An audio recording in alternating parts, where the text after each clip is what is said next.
Good morning and welcome to the Lynas Rare Earths quarterly investor briefing for the September 2024 quarter. Today's briefing will be presented by Amanda Lacaze, CEO and Managing Director, and joining Amanda today are Gardin Sturzenegger, CFO, Daniel Havas, VP Strategy and Investor Relations, Sarah Leonard, General Counsel and Company Secretary. I'll now hand over to Amanda. Please go ahead, Amanda. Well, good morning, everybody. Actually, for those in Sydney and Melbourne, now it's good afternoon, isn't it, with the dreaded daylight saving? I'm told that everyone was prompt to joining the call today, so I'm not quite sure whether that means that we're in between you and your lunchtime or whether not much else is going on today. Certainly, I think that what we have today in terms of our report is a report on a fairly uneventful quarter in very many ways. And as I look around at some of the other financial news, hot topics at present, I think I'm quite happy to be in a relatively uneventful space. Across the quarter, we saw a slow improvement in NdPr pricing, which seems to reflect that it reached a level that was uncomfortable for many producers. I'm reminded of what I think one of the analysts actually told me about: the price goes up in steps, but it comes down in an elevator. And certainly, as we've looked across the last month or so, we're seeing small steps. I got a bit excited today. I think it was over $1 that the price went up, but generally somewhere in the range of 30 to 50 cents a day with the occasional backward step. But generally, the trend is good, even if the trajectory is modest. And that's good for our business. So within that market environment, we continued to demonstrate our ability to be successful even at low prices. And I was just recently at the big annual Rare Earths conference in Washington with many other rare earths existing participants in the rare earths markets and aspiring participants. And I have to say, I came away with that remaining very pleased that I'm the CEO of Lynas and not one of those other companies.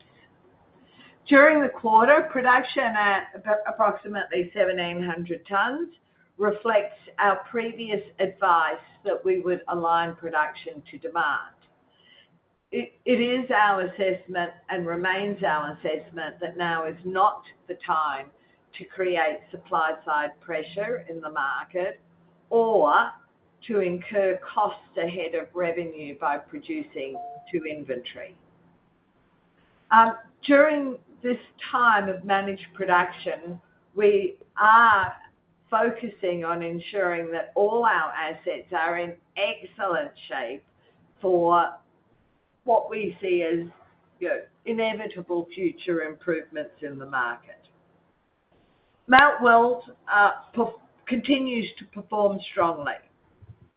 The release of the dewatering bottleneck with the commissioning of stage 1 of the expansion is an important milestone and gave us the opportunity to actually just deliver a record monthly production from Mount Weld.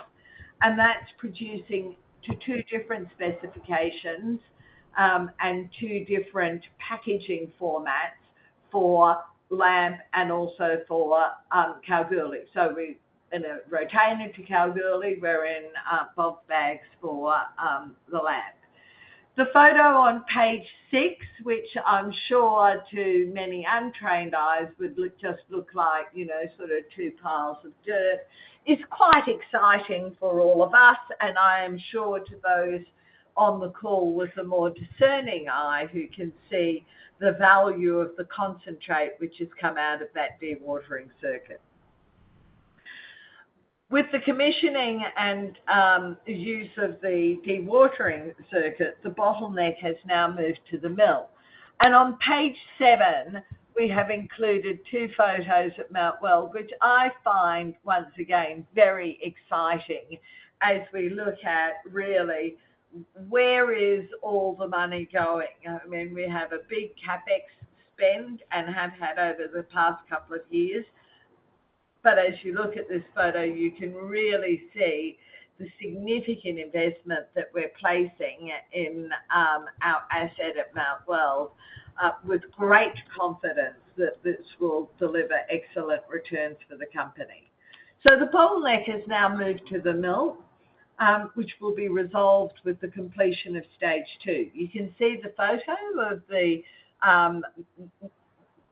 feed conveyor, the mill's in place, the very excitingly, the fine grinding circuit, which will allow us, we believe, to recover much of the rare earths which has reported to tailings over the past decade. Of course, during the quarter, we also released our resource and reserve statement. I've spoken about this extensively at Diggers and Dealers and then subsequently with our annual results. But I refer to it again now because it should never be taken for granted, as it is the foundation for our continued success. And we really are most pleased to be able to look at being a decade on in the operation of this mine and still be able to increase both our mineral resource and our mineral reserve by the amounts that we've done, and most importantly, the 92% increase in contained Dy and Tb is very important as we look forward in our business.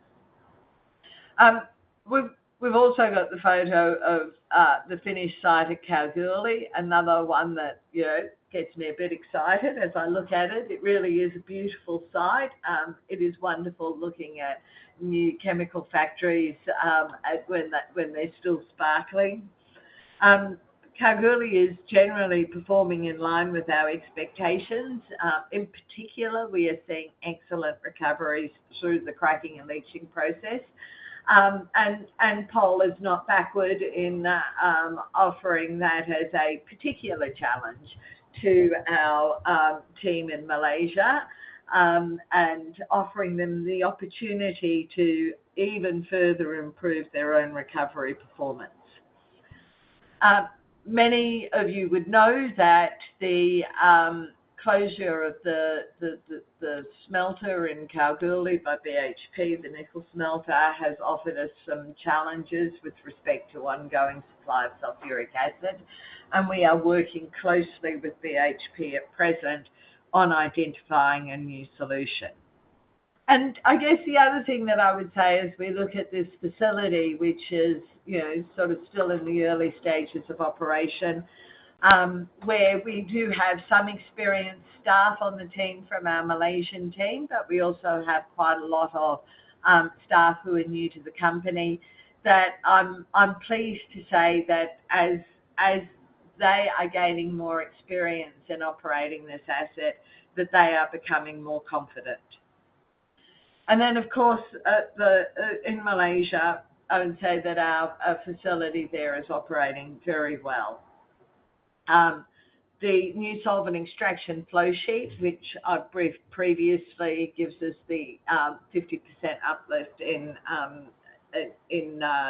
production, is now operating in control. And, we are particularly pleased with the thought and innovative thinking that went into developing that flow sheet, which has given us such a significant increase in capacity for really very limited expense. The new equipment that we're placing in our product finishing area is continuing according to plan. And importantly, the DYTB investment, which I briefed a couple of quarters ago, is proceeding as planned, and we do expect to have first material out in the first half of next calendar year. We are continuing to invest in repairs and maintenance on our cracking and leaching plant in Malaysia. I think those who followed us for some time would know that we put a minimum amount of certainly to ensure that things were operating safely and efficiently during the period of time that we faced potential closure of those assets. But we are now making further enhancements in that area to ensure that we continue to operate that asset efficiently and at best possible rates. Of course, the market is still not really our friend, even though there's been slight improvements in pricing, but we remain confident of the medium and long-term growth. And I would remind everybody as they think about their investment portfolios that the rare earths exposure is across a number of market segments. We are not reliant on any one particular segment. For example, battery electric vehicles are growing because in automotive, we are in ICE vehicles, we are in hybrids, we're in plug hybrids, and we're in battery electric vehicles. But we're also in wind turbines, we're also in electronics, we're also in automation products, and we're also in many of those items which are used in particularly building and construction, like energy efficient air conditioners and elevator systems. So we remain confident that the profile of consumption across the various segments still remains very firmly in growth mode, and we expect across a number of those segments as the global economy continues to improve, that growth will continue to improve as well. But notwithstanding that, the price is still in sort of the low to mid 50s per kilo of NdPr, and so therefore we must remain tough and hard and focused on efficiency and cost management in our business, and we are. And as you look at the various analyst reports, you will see that we continue to improve our cost per kilo of NdPr. So we are continuing to meet the market with a focus on maximising margin, which we don't believe at this time comes from maximising volume. We think that we need a slightly more delicate touch than just shove as much product into the market as possible. And I think that you're seeing the benefits of that in the results that we're able to deliver at a time when many others are struggling. So with that, I'm happy to take some questions. The first question comes from Paul Young of Goldman Sachs. Please go ahead. Hi, Amanda and Gaudenz. Hope you're well. Yeah, Amanda, pretty steady quarterly and pretty much in line with, I think, where the market was expecting, so which is great. And thanks for all those photos. I think Mount Weld's progressing really well, and I think good to see that filtered concentrate, and also interesting to see you've got an IsaMill in the regrind circuit at Mount Weld. Anyway, just a comment around actually Cal and the progress there. Is there any data you can share with us with respect to equipment performance? How many days have you been able to run at full capacity? Are you campaign processing the concentrate? Anything you can share with us to help help us understand just how Cal cracking and leaching is actually performing so far? Well, probably not any of those. Hello, Paul. Not those specific measures. I would say that as we look at it, we see that it's doing much of what you would expect for a very large and complex plant like this. The flow sheet works without question. So it works as designed, and there are, sort of, as I said, there are some points which have been particularly positive for us, including, sort of recoveries. We're learning some new things. So we look at this and we have one very large kiln compared to in Malaysia, for sort of equivalent or slightly less volumes, we have, or less capacity, we have 4 kilns. And so learning to operate that kiln, ensuring that we're, sort of optimizing the inputs, including things like acid, has been, sort of one of the learnings that we've had to develop as we're going through this. I would say that we're not running yet on what we would regard as truly continuous operation, because like in the stages of any new plant, you sort of you identify a few issues, you shut down and you deal with those.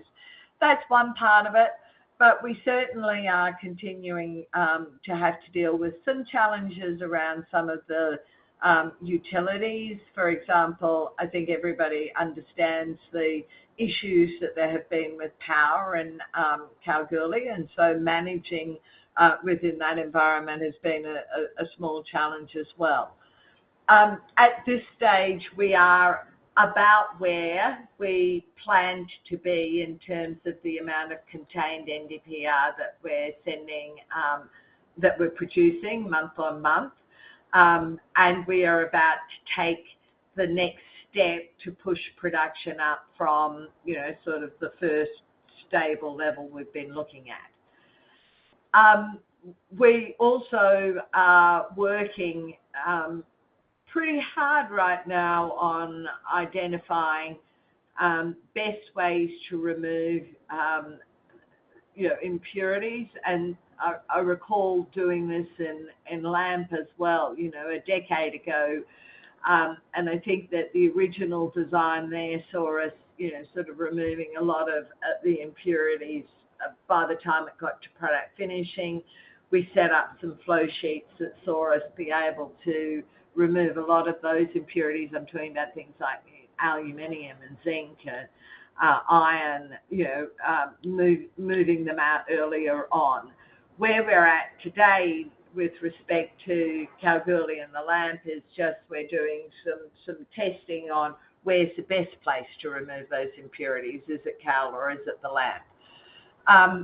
But having said all of that and trying to give you some context and some colour, we don't provide, and I think it's not particularly helpful over time, we don't provide specific measurements at each stage of our production cycle. And one of the reasons why we don't do that is exactly for that reason I'm talking about with the impurities, where we make decisions and trade-offs across each stage, because what we care about is the efficiency from mine to big bag, not necessarily at each single stage of the process. So the short answer is no, I can't give you any more metrics, but the long answer is we're pretty happy with where things are at.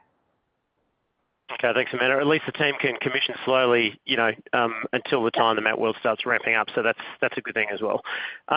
Maybe just turning to the heavy rare earths. I'm interested in your comments about some substitution from magnet producers and also high inventory levels. I think substitution's sort of been happening for a little while anyway with TBDY. But actually, I'm curious as to know what your marketing strategy, specifically what your marketing strategy will be when you actually start producing heavy rare earth products. Like, who are you going to sell to? Are you going to sign? What sort of contracts are you going to sign for that product? Well, the short answer to that is that we believe that it is a significant differentiating feature that we will have, and so therefore we will not be. We will take every opportunity to maximise the return from that. As we look at magnets specifically, there's we are not yet going to be able to produce in what we would see as a magnet ratio, but we know many of our magnet making customers would be very happy if we could supply to them in a magnet making ratio, and I'm sure that we will be able to offer them appropriately bundled products including NdPr and DyTb, accordingly. And it will be priced in a way that reflects the scarcity of the non-Chinese DyTb. There are other markets that it opens up for us, though, as well, including areas like microcapacitors, etc., where there are longer product qualification periods, but pricing is very positive for us. And so we are engaged with working with a number of those customers at this stage to work through that. So we see this as a real opportunity, as really these products are a really important addition to our portfolio, and we will be using them judiciously. Okay, thanks, Amanda. That's great. I appreciate the time. Thanks, Paul. Thank you for the questions. One moment for the next questions. Next question comes from Jonathan Sharp from CLSA. Please go ahead. Yeah, hi Amanda and team. Just the first question on the US project, just regarding the permitting issue. What specifically are the wastewater management concerns, and possibly a timeline for resolution? And is there any impact on the long-term project? I don't propose to go into detail on the specifics around the wastewater portion. It is associated with our, just with some local area issues associated with wastewater management. I think, as I mentioned at the last call, we got our NEPA approvals very promptly, but there is some local consideration of these, which is ongoing at present. I can't tell you when it will be resolved any more than I can ever tell you when regulators or politicians will make decisions. Suffice to say that we are very actively engaged both locally and at a federal level on this matter. And just sticking with the US, just with the US election approaching, how do you view potential policy shifts? Could a change in administration change anything for you, positively or negatively? Unlikely. We commenced engagement with the US government in 2018 under a Trump administration. They were very enthusiastic about reshoring manufacturing, and particularly reshoring parts of the rare earth supply chain. That's been carried on under the Biden administration, and I would expect post the 5th of November, it will be by whether it is the Harris or the Trump administration. Okay, no worries. Thanks, Amanda. I'll pass it on. Thanks, Jonathan. Thank you for the questions. Our next question comes from David Deckelbaum from TD Cowen. Please go ahead. Thanks, Amanda and team. I appreciate the time today. Amanda, I was curious just to follow up on some of the other questions.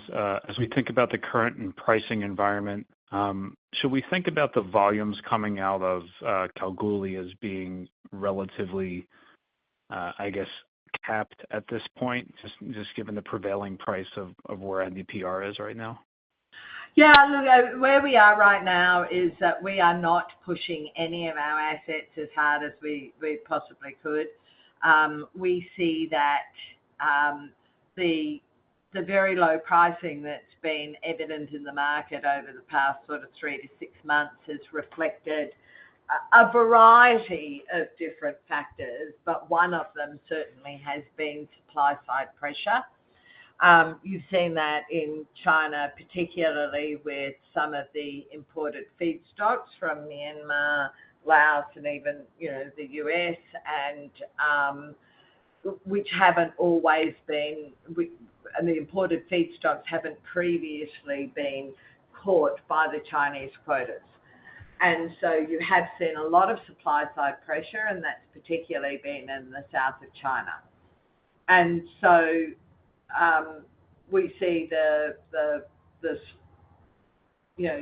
slight strengthening of price over the last couple of months has certainly been a consequence of some of that imported feedstock. The volumes of that have been reduced. We've seen that there's been a reduction in inventory in China, and as that reduction of inventory has started to bring buyers back into the market, we've seen the firming of the price. We think that it is very definitely a sensible path to not be increasing supply side pressure, and so therefore we are sort of matching our production pretty closely to demand from our strategic customers. As the price continues to improve, that's my hope, then we will revisit that strategy. But for us, being able to bank an extra $10 in margin is more beneficial than several hundred tons actually in volume. So we really are focusing on a margin over volume situation at present, and we think that our actions are the most prudent in the market with the market in the condition that it's in at present. I appreciate that. And maybe just continuing on that thought, just as we think about some of these longer-term projects that are focused around expansion, should we also then, I guess, preclude that if prevailing market conditions continue, that the volume output would kind of be delayed a bit in terms of a ramp? Or is there an increase in orders from strategic customers that would have you otherwise increasing volume, even if we're still looking at $50 a ton NdPr pricing? As for both, David, our customers, our direct strategic customers continue to grow, and so yes, we continue to produce. So magnet making, direct magnet making customers 5 years ago were consuming probably 50-60% of what they consume today, and so we would expect that will continue. So yes, we do see that, but we also see that whilst it may not be immediately logical, pricing is cyclical. I don't really get it because people buy cars every year. But anyway, rare earths pricing does tend to be cyclical and relatively volatile. What we must be in is a position to take full advantage of the price when it does go up. It is too late when the price, starts to move to then say, oops, gosh, we'd better put some investment on the ground, because rare earths plants take a while to build and they take a while to get right. And so that's why we're proceeding with our various plans. And 6 years ago, we told the market with our Lynas 2025 strategy that we would have capacity to produce 10,500 tonnes of NdPr annually this financial year, and that remains our goal. Thank you very much. Good luck out there. Thanks, David. Thank you for the questions. Our next question comes from Daniel Morgan from Barrenjoey. Please go ahead. Hi, Amanda and Tim. First question, just can you give us a sense of how much costs were capitalized specific to the Kalgoorlie plant in your CapEx numbers there? Yeah, we are continuing to capitalise, most of the operating costs associated with Kalgoorlie. Gaudenz and the accountants are considering at what stage we pass all of the various tests, and we think it's pretty imminent. Thank you. So if I look at costs, I mean, doing back of the envelope, it's 53 Aussie a kilo of NdPr in the quarter. Given you've got some capitalized costs at Kalgoorlie, which will come in when it ramps up, but then you'll also have greater scale. Can you give us any sense of where that might sit in the medium to longer term? Our objective, Daniel, is that, ultimately we want to be able to improve efficiency sufficiently in Kalgoorlie that we're able to be competitive with the material that comes out of there, with the material that, is produced in Malaysia. So via the Kalgoorlie flow sheet versus via the Malaysian flow sheet. Now, certain of those costs are going to be the same in each case. At present, we are not competitive via the Kalgoorlie flow sheet with the Malaysian flow sheet, but I'm guessing that's not going to surprise anybody because, we're very early in the process. We're not running the plant at maximum capacity. And, our focus has been to get the plant constructed and operational. And now, we have a specific team whose task it is to work particularly on the inputs to that process to ensure that that we are capturing cost efficiencies.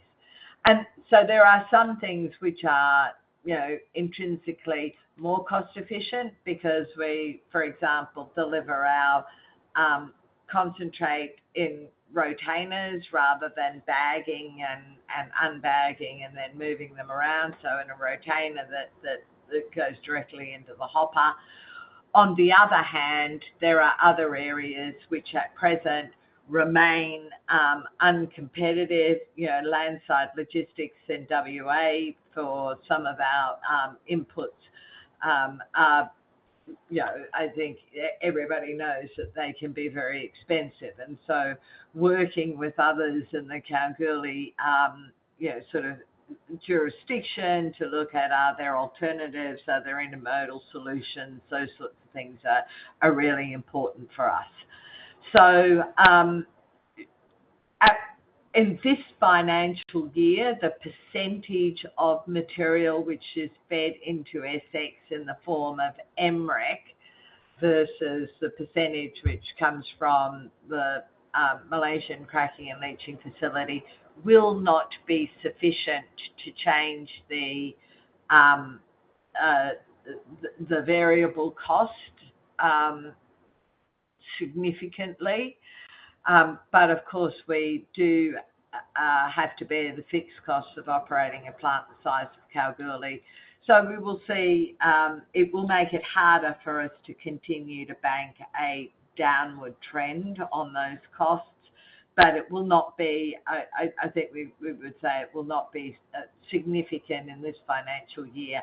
And hopefully by the end of this financial year, we will have found and banked a number of the efficiencies that, sort of we're working on at present. Okay, I appreciate the extra color. Just on licensing, I know that you've resolved a lot of issues in licensing in Malaysia over time, and that situation has calmed a lot. Just wondering if there's any opportunity to increase the duration of the license in Malaysia. Thank you. Thank you, Daniel. Certainly, we have had fairly open discussions about the fact that a 3-year period is difficult for some of the larger and longer term investments that we might seek to make, and particularly, some of the work that we're doing at present, some of the R&D work which we're doing at present, which is around thorium removal from the WLP, is, will necessarily bring with it some capital investments. The work we're doing at present seems to suggest it will also bring with it some operating cost benefits. But it will be difficult to make a decision on sort of capital whilst we still sit within sort of a 3-year period for the licensing. And we've had that discussion with government. At present, our licensing is an artefact of actually an act of Parliament, not about Lynas, but about the Atomic Energy Licensing Act in Malaysia. It would take a change to that to change, the conditions under which our license operates. And we continue to watch that with interest. Balancing that out, there is nowhere in the world where you get a license in perpetuity. You have an expectation that if you meet the conditions of your license, it will be relatively automatically renewed. We have always met the conditions of our license in Malaysia. Our audits, we've always been rated as very satisfactory, which is the highest rating available. I think that today, with the difference in government policy, that we have a greater level of confidence that this will be normalised in the same way it is in other jurisdictions, where so long as we continue to meet our licence conditions, we can have a reasonable expectation that the licence will be renewed. But we certainly have discussed actively with government the importance of a longer licence period, and we watch with interest to see whether the government acts on that. Okay, thank you very much, Amanda. Thanks, Daniel.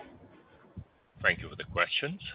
Our next question comes from Al Harvey from JP Morgan. Please go ahead. Good morning, Amanda. Just wanted to pick up on costs in the release. The comment in the release just around optimizing costs and improving recoveries from mine to finished products being a focus. I guess you've noted in your opening comments that recovery downstream is going quite well. So just wanted to get a sense: are the recovery issues you're flagging more at the Mount Weld? Is this on the dewatering circuit upgrade? Is that behind us now, or are you seeing some challenges on the horizon around maybe apatite ore process or something else? Thanks for the question, Al. Isn't it interesting? I didn't think that the language was negative, but your interpretation is that if we're focusing on recoveries, we must have a problem. I actually would say to you that our recoveries are the best they have ever been. In a decade of production, they're the best they have ever been, and they are managed very carefully from sort of mine to finished product. I was simply indicating that we are continuing to look for ways to improve those. So, for example, the LAMP today operates recoveries several percent higher than original design, even than revised design when we put Lynas Next in place in 2018. We are actually, the team is delivering at a much higher rate than was expected. But as I said, that's where Paul's very happy to sort of tickle up the Malaysian workforce to sort of say, well, look what we're able to achieve in Kalgoorlie. So this is about just continuously improving when we talk about it, because recoveries, as I think everyone knows, are golden, because it falls directly to the bottom line. And it just reflects an increasing understanding. Like 10 years ago, we couldn't have spoken about the importance of certain additives at Mount Weld and the way that would affect our cracking and leaching performance in Malaysia. But today we do know that, and it gives us an opportunity to improve. So it really is just a reflection of the fact that we are looking to continuously improve the recoveries, not that we see ourselves with any specific problems at present. Understood. Thanks, Amanda. And maybe just on your comments around, not at this point in time, not producing oxide at ratios that do fully cater for high temperature magnet. I just kind of wanted to get a sense, is that a longer term target for Lynas to be able to provide at those levels? And I suppose in the context of your comments around negotiations on longer operating license timelines with Malaysia, historically you have said, you wouldn't mind getting into the clay, ionic clays over there. Is that part of the discussion that could see that kind of the overall investment get you to a point where maybe the Malaysian government does come on board for a longer operating license period? I'm not sure that I would conflate the two things, but in answer to the first question, Al, absolutely. I think that if we, and I have a fundamental belief that in business you should always be focused on your customer, and when you're not focused on your customer, you should refocus on your customer. And so our customers, if we can serve 100% of our customers' needs, then to use another, maybe not so PC analogy, we remain the wife, not the mistress. And so if we can make sure that we are the primary relationship for our rare earth relationship for our customers, then we believe that's the best thing for our business. And so therefore, yes, we would like to be able to offer DYTB in magnet ratios to our customers. And so does that mean that we're looking for another DYTB source? Well, part of the reason why we did the exploration program in the way that we did at Mount Weld was to really understand what we had available to us within our own ore body.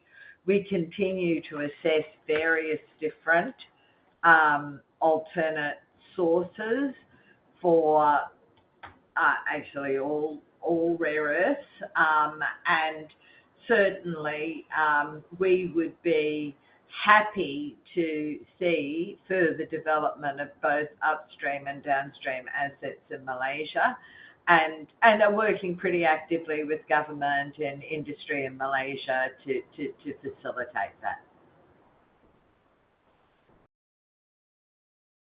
Awesome. Great. Thanks for that, Amanda. Maybe just one quick follow-up then. I suppose, given the exploration work you have done at Mount Weld and the solid upgrade to resources, is there any potential that you think in time that could produce at magnet ratios, or it really is more a matter of needing to bring something else in? Well, I think we're still working on that, and we're still working on recoveries. I mean, up until now, we haven't specifically, so we're back to that first question again, we haven't specifically focused on DYTB recoveries. We've been very focused on NdPr recoveries, of course, and total rare earths. So we do have opportunities to improve the amount of DYTB we recover through the process. And we are looking at our mine plan to understand how we will integrate those DYTB enriched zones as we continue the mine plan. But I go back again. Yes, we are actively looking, and in fact, Daniel keeps a spreadsheet with every sort of junior project, whether it's still just a thought bubble in someone's head through to being somewhere close to maybe being able to get the project across the line. And so we have a very good assessment of all of those projects, and we'll make decisions on whether to invest or not in various different projects simply based upon all the things that anyone ever makes decisions in minerals on. It'll be on grade, it'll be on ability to upgrade the material, it'll be on logistics and location and all of those sorts of things. So we're actively looking at them, but I have nothing to announce, otherwise I would have announced it. Understood. Thanks very much, Amanda. Thanks, Al. Thank you for the questions. Our next question comes from Regan Burrows from Bell Potter. Please go ahead. Hi, Amanda and team. Congratulations on the quarterly. First question just on Kalgoorlie, I guess following on from Paul's earlier comments. I guess obviously batch processing at the moment is working well with, I guess, the market where it is and the closure of BHP Nickel West. I guess, is there a deadline that you sort of have to have a solution in place for alternate sources of sulfuric acid in order to sort of run Kalgoorlie at the current rates or I guess ramp it up further? Yeah, there is. So I think that all of you would know that the nickel smelter went into care and maintenance at the end of September. Our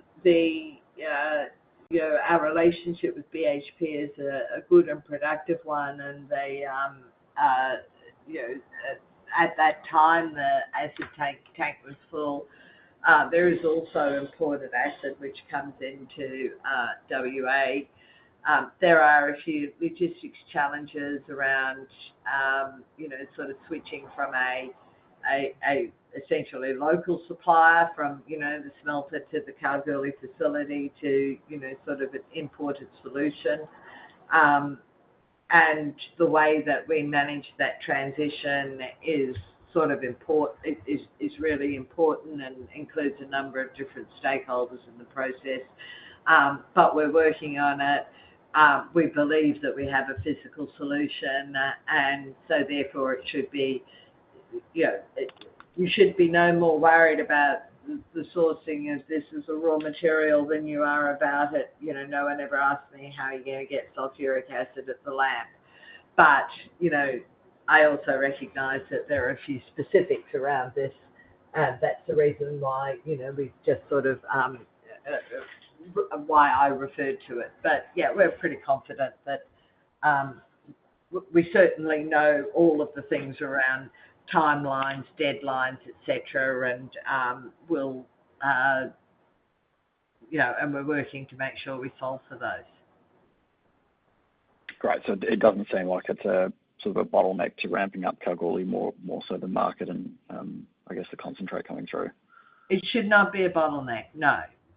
But until you've done what you say you're going to do, you still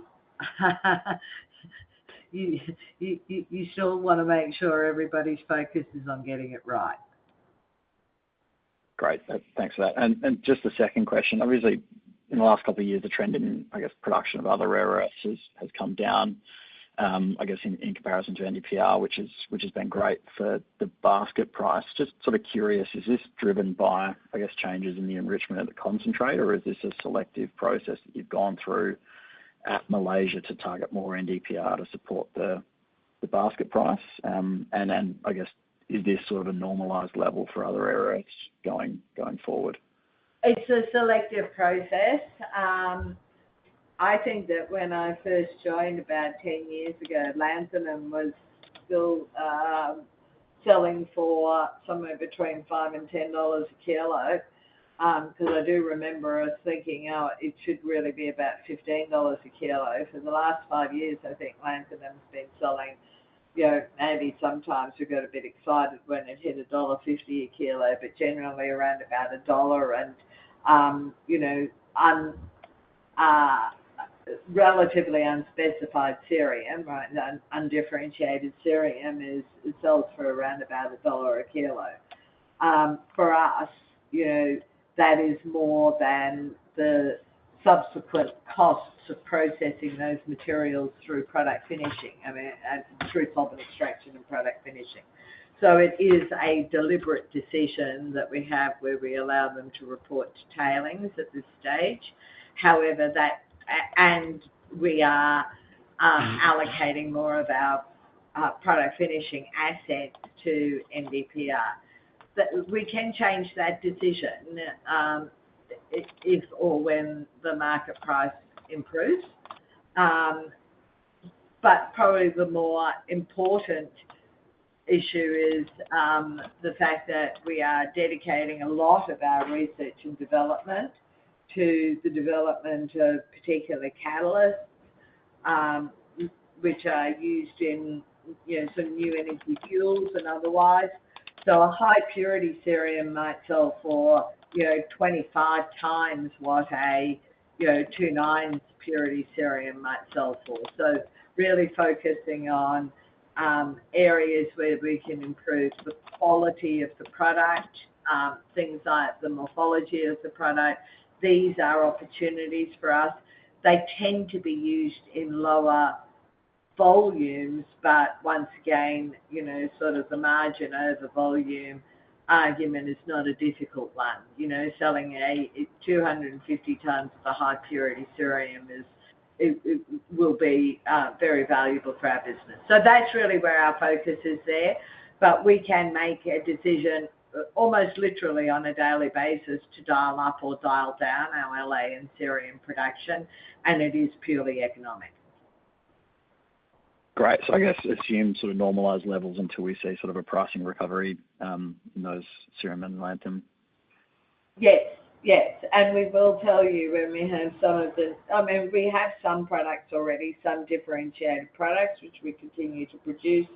But as we really get into some of these more exciting new markets, we will certainly let you know about those as well. We've got, I think, about eight patents which we've already either applied for or been granted in these areas, and it really is just a case now of going through the process of having those properly qualified with customers and watching the growth in those markets alongside the growth in the magnet markets. Great. I appreciate your time. Thank you very much. Thanks, Regan. Thank you for the questions. Our next question comes from Chen Jiang from Bank of America. Please go ahead. Good afternoon, Amanda. Good to hear your plants are running well as Lynas plant. I'll be quick so we all can go to our lunch. Two questions from me. Please. So first question is rare earth production and capacity related. So for your total rare earth oxide production for the quarter, I'm wondering if you can provide any color on this quarter's capacity utilization. Is 70 or 80% the norm, or if there's a strong demand for your product? Same question for NdPr for the quarter. I mean, when I annualize this quarter NdPr, the run rate is 6.7 thousand tons. I'm wondering what's your utilization rate and your current NdPr capacity. Thank you very much. So 6.7, as you said, is pretty close. I mean, we've just made this clear previously that sort of our current capacity is around about 7,000 tons per annum of finished product. The changes that we have made to the SX flow sheet, we have just to remind everyone, we have 4 trains that separate NdPr and LaCe. We've converted one of those to the new flow sheet, which takes us up to sort of close to 9,000 tons, and then we will do a further train which will take us to the 10,500 tons that we've targeted for Lynas 2025. We will have the option at some time in the future to also implement some changes on the other 2 trains, which will allow us to further increase capacity again, but that's not part of the current plan as we look into sort of the market as it stands at present. So the other constraint on in terms of finished product is product finishing capacity, where at present we have, I think, 6 out of our 8 tunnel furnaces are devoted to NdPr production, which feeds back to the previous question about LA and CE. But we have new equipment, new rotary kilns coming into product finishing. We've already implemented continuous precipitation, and so that means that by the end of this financial year we will have the ability to produce 10,500 tonnes finished NdPr. So where we are today, until we've got all of those downstream activities, I mean upstream with the combination of Kalgoorlie and cracking in Malaysia, we have sort of capacity headroom, but downstream, we're focused on the 10.5. Today, it's probably a bit north of the 7 because we've already put in the new flow sheet on one of our SX trains, but we are targeting to get to the 10.5 by the end of this financial year. Sure. Thanks for the color. So, Amanda, just to confirm, at the moment, you are running around 7,000 tons of NdPr and still on track to achieve 10.5 by the end of this financial year. That's it. In a nutshell. Yeah, See, okay. I didn't have to use all those other words. I could have just said that. Yeah, sure, understand. And then just a follow-up on your comments. So how do you balance the increasing capacity versus the production, which you mentioned earlier, aligning with the market demand in the next few quarters? Oh, it's quite tricky. But, I say that, but then it is also a case of arithmetic. So as we think about, we've got increasing capacity, there are certainly benefits to be had from capturing certain economies of scale in any chemical process. So we do actually have to understand those and capture those where possible. And then after that, it becomes a more discretionary task and understanding really what are the opportunities for the sale of material over and above that which is in what we would classify as our strategic customers. There are still many more customers who would like to buy what we produce than we serve today, but not all of them are prepared to pay the price that we would see it being beneficial for us to take advantage of that market. But that's the job of the sales team, is to work on that and to, sort of add customers and add growth, which is, priced at a level which is attractive for the business. So it's simple as in, you can build the spreadsheet and work out what price you have to be able to sell at to make the production worthwhile and, apply some other sort of qualitative factors around how much you think that might influence market confidence, market pricing. And on the other hand, it's complex because, we do have to make decisions at each asset on, are we capturing cost efficiencies? Are we putting enough material through that asset to make it work? But, so there's no simple answer to the question, Chen, other than to say that, we focus on it all the time. It is our business to focus on that, and that's how we make the decision on how much we produce and how much we sell. Sure, understand. I appreciate the color, Amanda. Maybe last question on Lynas comments made in the release this morning on page 3, that Lynas says economic challenges faced by many producers at low price levels. I'm wondering if you can elaborate that comment, like from producers or cost perspective. I mean, rare earths is not like other commodities. You can easily have a global cost curve, etc. So any comments appreciated on the economics and the producers that are struggling at the low price levels? Thank you. Sure. So we've got, once again, we love spreadsheets in Lynas. We've got a spreadsheet that shows all the significant players in the rare earths market. We judge ourselves to be equal or lowest cost producer, and that's pretty simple. That the Chinese firms, along with the very limited number of non-Chinese firms, actually publish their results. And over the last 6-month period, Lynas and Northern Rare Earths have been the only ones that have made profit. So it's not terribly complex. All right, appreciate the color, Amanda. I'll pass it on. Thank you very much. Thank you for the questions. With that, I would like to hand the call back to Amanda for closing remarks. Okay, well, look, once again, thanks everybody. We still managed to fill in the hour, even though I thought it was a relatively anodyne quarter. Much appreciate your questions and look forward to seeing you all in person at one or other of various functions over the next few months. Thank you. Bye.